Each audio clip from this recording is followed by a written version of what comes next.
તો આમાં હકીકત એવી છે કે રવિરત્ન પાર્કમાં અમારું બાંધકામ ચાલુ છે. એ બાંધકામ ચાલુ હતું એટલા માટે એ ભાઈએ અમારા બાંધકામ વિરુદ્ધમાં ફરિયાદ કરેલી હતી કોર્પોરેશનમાં. ત્યારબાદ કોર્પોરેશને અમારું કામ અટકાવેલું હતું. એટલે કોર્પોરેશને કામ અટકાવ્યું એટલે અમારા મજૂરો રોજે બેસતા એટલે બેઠા બેઠા હાજરી ચડતી. એના માટે અમે પછી જાણવા મળ્યું કે ભાઈ અનિલભાઈ મકવાણા કરીને કોઈ વ્યક્તિ છે જે પૂર્વ નગર સેવક છે અને એના દ્વારા તમારા વિરુદ્ધમાં બાંધકામ વિરુદ્ધમાં ફરિયાદ કરવામાં આવેલી છે.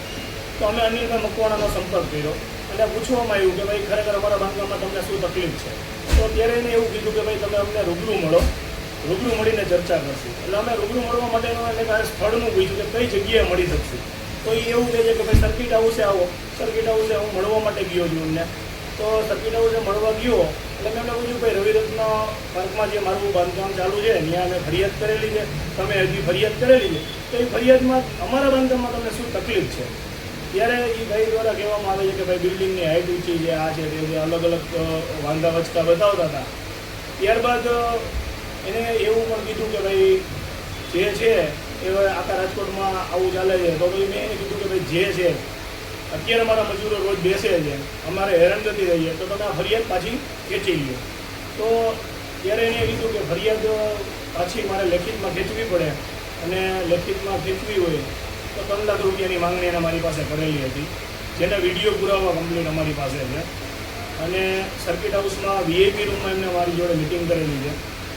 બીજી વસ્તુ ત્યારબાદ અમે એને કીધું કે ભાઈ 3 લાખ રૂપિયા રકમ બહુ મોટી છે, તો એટલા માટે અમે વિચારીને જવાબ આપવા માટે કીધું કે વિચારીને તમને જણાવશું.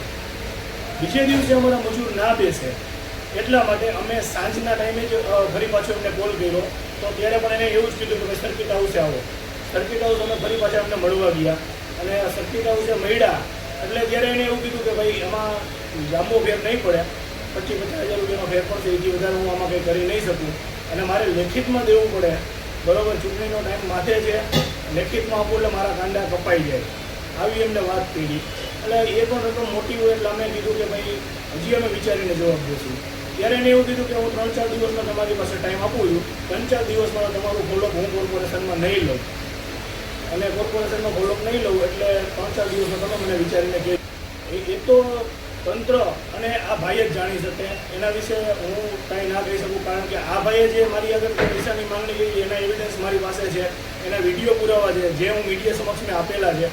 અને એ ભાઈ અલગ અલગ વાત કરે છે. ત્યારબાદ મને ત્રીજી વાર 5 દિવસ પછીનું કીધું એટલે 5 દિવસ પછી હું એને પાછો મળ્યો કે ભાઈ જે હોય તમે પૂરું કરો, રોજુટીને અમારા મજૂર બેસે એને આજીજી હું કરું છું. બરાબર, છતાં ભાઈ એ ભાઈ છેલ્લે એવું કીધું કે ભાઈ 1.25 લાખ રૂપિયા હોય તો તું મને ફોન કરજે, બાકી તપશે નહીં, આવું કીધું એમને મને. ત્યારબાદ અમે એનો કોઈ સંપર્ક કરેલો નથી. અને બીજી વસ્તુ એવું થાય છે કે ખરેખર આ એક નગરસેવક હતા, જ્યારે લોકો નગરસેવક પાસે એક સારી આશાએ એમને ચૂંટવામાં આવતા હોય છે.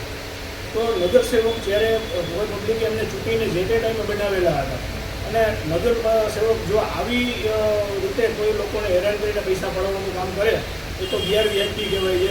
અને હું તો લોકોને અપીલ કરું છું કે આ વ્યક્તિનો જો કે મારા સિવાય કોઈ પણ વ્યક્તિ ભોગ બન્યા હોય તો ખરેખર ખુલીને મીડિયામાં આવવું જોઈએ અને મીડિયામાં આવી અને ખરેખર જે હોય એના પુરાવા રજૂ કરવા જોઈએ.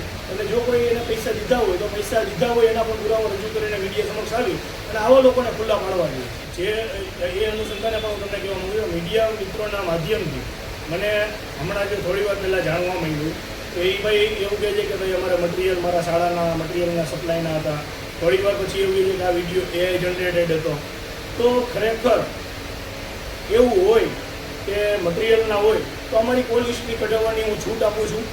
મીડિયાના માધ્યમથી એક ચેલેન્જ રૂપે સમજો તો બી ઠીક છે, મારી કોલ હિસ્ટ્રી કાઢો અને એમની બી કોલ હિસ્ટ્રી કઢાવો કે અમારા બે વચ્ચે આ છેલ્લા બીજા મહિના સિવાય બીજા મહિનામાં આ ફરિયાદ એને કરેલી છે. બીજા મહિનાની 6 તારીખથી ફોન અમારા બેનો કોન્ટેક્ટ થયો હતો અને 6 કે 7 ફોન, એથી વધારે એક પણ ફોન થયેલો નથી, જેના ઓડિયો રેકોર્ડિંગ સાથે પુરાવા પણ હું આપવા તૈયાર છું.